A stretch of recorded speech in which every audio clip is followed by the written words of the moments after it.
दोस्तों एक बार फिर हमारे चैनल फिजिक्स पाव में आपका बहुत बहुत स्वागत है। दोस्तों हम लोग 2025 का जो आपका सेट है 2025 का सेट है हमारा 346 JW, इसे हम लोग सॉल्व कर रहे हैं। ठीक है, चलिएगा। पहला हमारा ये क्वेश्चन है, एक आवेश Q चुंबकीय क्षेत्र B के अनुदिश B चाल से प्रवेश करता है। चुंबकीय क्षेत्र में आवेश पर कितना बल लगेगा, आवेश पर कितना बल लगेगा। तो हम ये जो देखते हैं वो हम लॉरेंज बल से देखते हैं। लॉरेंज बल F बराबर आपने देखा होगा, F बराबर होता है QBB साइन थीटा, है नहीं।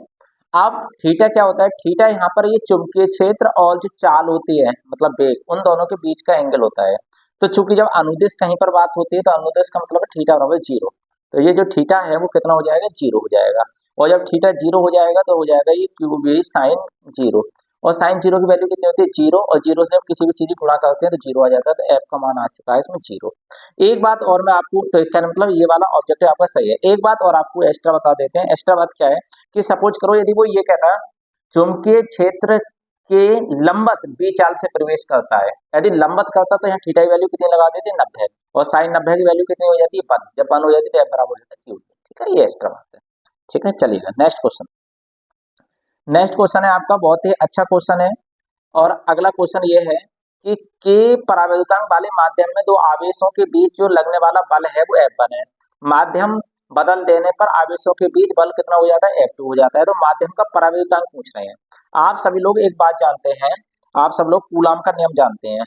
कूलाम के नियम में आपने देखा है कि F बराबर फार्मूला होता है 1/4 पाई एप्सिलॉन नॉट के Q1 Q2 अपॉन R²। ये होता है ना। क्या मतलब F और K के बीच में जो रिलेशनशिप होती है इन्वर्सली प्रोपोर्शनल की होती है ना, व्युत्क्रमानुपाती की होती है। तो यदि हम फार्मूला बनाए यहाँ पर F2/F1 बराबर हो जाएगा K1/K2, है नहीं। F2 के सामने K1 इसलिए आया क्योंकि F और K एक दूसरे के व्युत्क्रमानुपाती है ना। तो हमें वैल्यू किसकी निकालनी है, K2 की। तो यदि हम K2 की वैल्यू निकाल रहे हैं तो ये हो जाएगा, तिरछी गुणा कर दें, K2 F2 बराबर हो जाएगा K1 F1। ये तो हो जाएगा, बोलो। और यहाँ से हमें निकालना है K2, तो K2 बराबर हो जाएगा K1 F1 अपॉन F2। ठीक है, तो K1 F1 अपॉन F2, ये वाला ऑब्जेक्टिव आपका बिल्कुल सही है। ठीक है, चलिएगा नेक्स्ट क्वेश्चन की ओर चलते हैं। अगला हमारा क्वेश्चन है साहब, ये कहता है 18 सेंटीमीटर फोकस दूरी वाला एक अवतल लेंस है, 12 सेमी फोकस दूरी वाला एक उत्तल लेंस है, एक दूसरे के संपर्क में रखे हैं। तो संयोजन की फोकस दूरी पूछ रहा है। संयोजन की फोकस दूरी का आप सब लोग फार्मूला जानते हैं, F बराबर होता है 1/F1 प्लस 1/F2। F1 कौन है, अवतल लेंस है। तो अवतल लेंस की फोकस दूरी माइनस में लिखते हैं, तो माइनस के 18 लिख दो, प्लस का चिन्ह लगा के 12 सेमी किसकी है, उत्तल लेंस की, तो ये 12 लिख दो। दोनों का एलसीएम आप सभी लोग जानते हैं कितना आ गया, 36 आ गया। 18 दूनी 36, माइनस के 2 हो गए, 12 तिया 36 प्लस के 3 हो गए।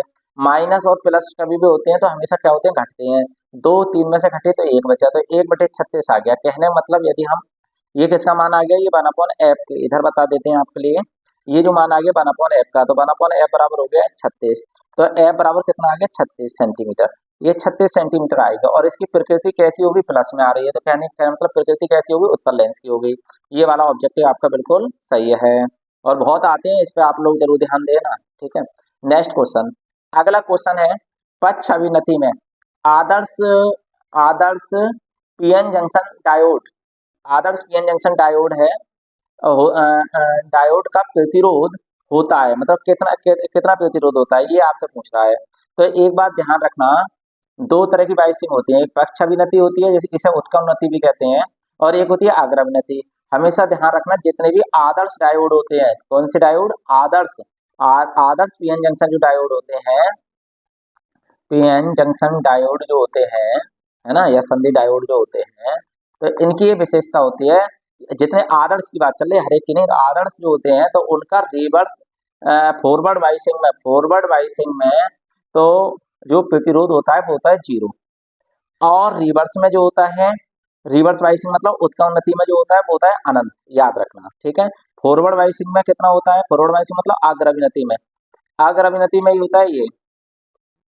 और भैया यदि बात करें हम उत्क्रम में, उत्क्रम को पक्ष भी कहते हैं, है नहीं, पक्ष अभिनति में यदि हम बात करें तो उसका कितना होता है, अनंत होता है। कहना मतलब ये वाला ऑब्जेक्टिव आपका बिल्कुल सही है। नेक्स्ट क्वेश्चन, ये कहता है याद रखना, किसी चालक के तार की प्रतिरोधकता निर्भर करती है, प्रतिरोधकता, प्रतिरोधकता का मतलब होता है रेजिस्टिविटी, रेजिस्टिव मतलब रो, रो इक्वल टू, ये फार्मूला होता है आर, है ना, ए अपॉन एल, ये होता है आपका फार्मूला, ठीक।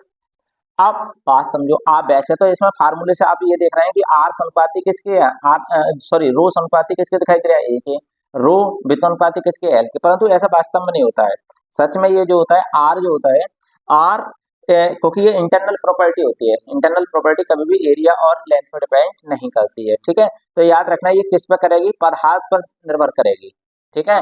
इस पर किसी पर नहीं नरमाई पे करेगी, ना प्रतिरोध पे करेगी, ना उसकी मोटाई पे करेगी, किस पर करेगी, पदार्थ पर। यदि पदार्थ ही आपने चेंज कर दिया तब रो की वैल्यू चेंज होगी, अदरवाइज नहीं होगी। नेक्स्ट क्वेश्चन, नेक्स्ट क्वेश्चन के लिए थोड़ा सा अरेंजमेंट करने के लिए हम यहाँ पर एक पेपर और इंसर्ट कर लेते हैं जी, अब आराम से आ जाएगा, ठीक है जी। ये है क्वेश्चन, ये कहता है 1.5 वोल्ट विद्युत वाहक बल्ब के सेल को 1.9 ओम के बाहर प्रतिरोध से जोड़ने पर उसमें जो धारा है वो 0.75 एम्पियर है, 75 मतलब 0.75 एम्पियर है। सेल का आंतरिक प्रतिरोध पूछ रहा है, तो ये बहुत फेमस फार्मूला है, आई बराबर ई बटे small R plus capital R, है नहीं। तो इसमें स्मॉल आर के बारे में पूछ रहा है, तो small R plus capital R बराबर हो जाएगा ई बटे आई, हो जाएगा नहीं हो जाएगा।